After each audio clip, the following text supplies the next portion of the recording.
You know what? I've had an aha moment about 2012 politics. And it is one for which I am sort of scolding myself, I have to tell you. And the reason I'm scolding myself is because I should have known at Pokemon. I feel like an idiot about this. We noted it when the Pokemon thing happened. And at the time, it just seemed like an aberration from normal news and from normal politics. Just seemed like a one-off weird thing. But looking back now that it is so obvious, now that it has finally dawned on me, I should have known at Pokemon. We all should have known at Pokemon. It was the first Republican presidential debate in Iowa back in August, right before the Ames, Iowa straw poll. They have their debate, and at the end of the debate, the candidates give their closing statements. And they know from the format of the debate that they're going to have a chance to give a closing statement. This is one of those things that you can plan for. You can prepare for this. You write your closing statement ahead of time. Well, Herman Cain's closing statement that night read in part, quote, "A poet once said," you know, and I could read the rest of it, but you know what? You're not going to believe me if I just quote it, so let's just play it. A poet once said, "Life can be a challenge, life can seem impossible, but it's never easy when there's so much on the line." The poet in question here is Pokemon. That is a verse from the theme song from the Pokemon movie, quoted by Herman Cain in a presidential debate as inspirational poetry. Life can be a challenge. Life can be a challenge. Life can seem impossible. Life can seem impossible. It's never easy when so much is on. But it's never easy when there's so much on the line. We should have known at Pokemon. We should have known. I believe that the artist formerly known as Herman Cain was trying to end the whole thing right there. I think he was begging to be exposed right there, but nobody got it. I among them. Sure, we thought it was a little wacky, we put it on the show, but we weren't willing to see the whole thing at that point. We weren't willing to believe that this was really happening. Then Herman Cain unveiled his 999 plan, right? Where did he come up with his 999 plan? The first official story from the campaign was that it was a secret. Mr. Cain refusing to reveal his advisors. The second answer from the campaign was that the 999 plan came from a guy who works at the local Wells Fargo branch on Chagrin Boulevard in a place called Pepper Pike, Ohio, which may indeed be where the 999 campaign came from. Chagrin Boulevard. But the other place in the world where a 999 plan already exists is in Sim City. In the video game, 999 is the operating tax structure in Sim City, which is a fake place. It's a video. Herman Cain angrily denied this. He said it was a lie that Sim City was where he got his 999 plan from. But come on, it's almost like he is begging us to get in on the joke. Then, after that, Herman Cain publishes a book. The title of his book is, "This is Herman Cain!" exclamation point. The exclamation point is part of the title. One full chapter of the book is about the good fortune bestowed on Herman Cain by the number 45. That's the title of the chapter. 45, a special number. Naturally, it's chapter 9, because what's 4 plus 5? 9. 999. Yeah, you are getting the point here. I think we are all supposed to be getting the point by this time. But we're not. Around the time the book comes out, Herman Cain rockets to the top of the polls, polling in first place for the first time, both in key early states as well as in nationwide polls. How does Herman Cain respond to his surge to frontrunner status in the polls? He decides he's going to go on a month-long book tour. He also never actually bothers to set up full campaign staffs in states like New Hampshire or South Carolina or Iowa. Even now, weeks into being one of the frontrunners in the polls, still no real staff to speak of. Asked to respond to the idea that he is just the Republican flavor of the month, Herman Cain does not deny that he is the flavor of the month. Instead, he picks what flavor he is.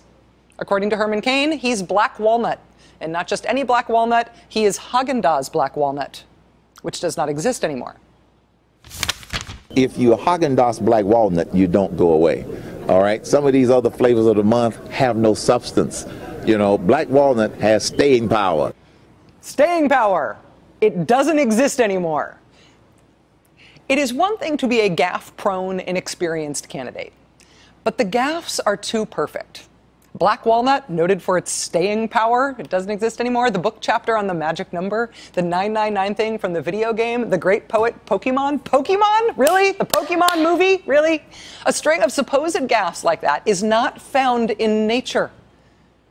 But at that point in the campaign, nobody's yet figuring out that this is not politics. This is art.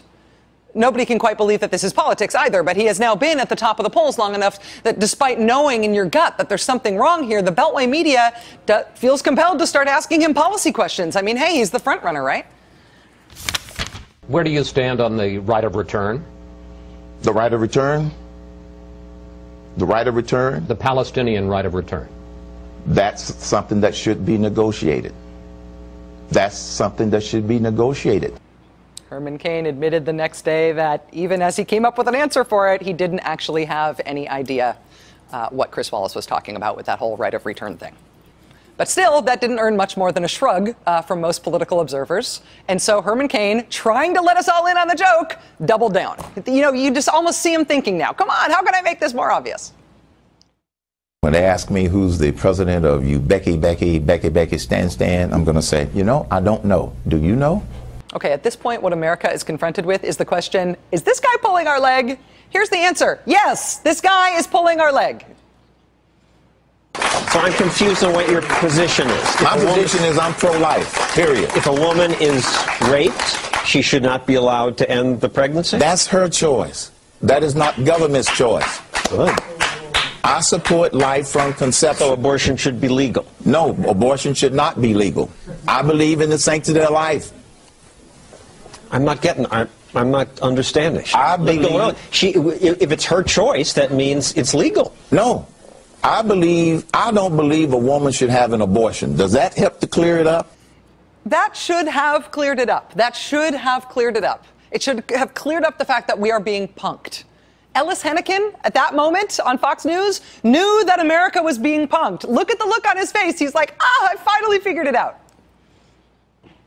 Would you describe yourself as a neoconservative then? I'm not sure what you mean by neoconservative. I am a conservative, yes. But you're familiar with the neoconservative movement? I'm not familiar with the neoconservative movement. Okay, after that one, people still not getting it. What? Huh? So the Cain campaign decided to put a big freaking neon arrow on themselves. They had a foreign policy advisor to the artist formerly known as Herman Cain do an interview explaining that Mr. Cain is now boning up on foreign policy. So if you've been a little worried about his answers, don't worry anymore. Here's the interview. Quote, almost every day, Herman Cain is handed a one-page briefing from his chief foreign policy advisor on news from around the world. Just making sure we get the math right. One page almost every day. This was Pokemon all over again. Pokemon, Black Walnut, Becky, Stan, one page almost every day, the magic number 45, the SimCity tax plan. This is about politics, but this is not politics. This is art about politics. This is an art project. This is a satirical candidacy. And like this show, me doing a story from Christwire as if it was true that one time, or Fox News soberly reporting on the latest headline from The Onion, up until today, we have all been falling for it. We have been treating this like a real campaign. And Republicans have really been treating this like a real campaign, at least as measured by all the money they have been giving him. There's nothing Herman Cain can do. There's nothing this art project can do now to get Herman Cain out of the top of the polls at this point. But they are trying. I mean, look what they've done with the money that they have taken in thus far. This was their first big ad.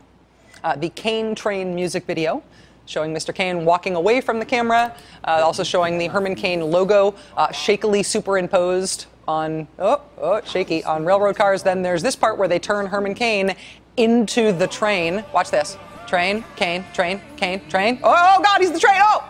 So that was the first video. Then Herman Cain rockets further up the polls, and they released this one. America's never seen a candidate like Herman Cain. We need you to get involved because together we can do this. We can take this country back.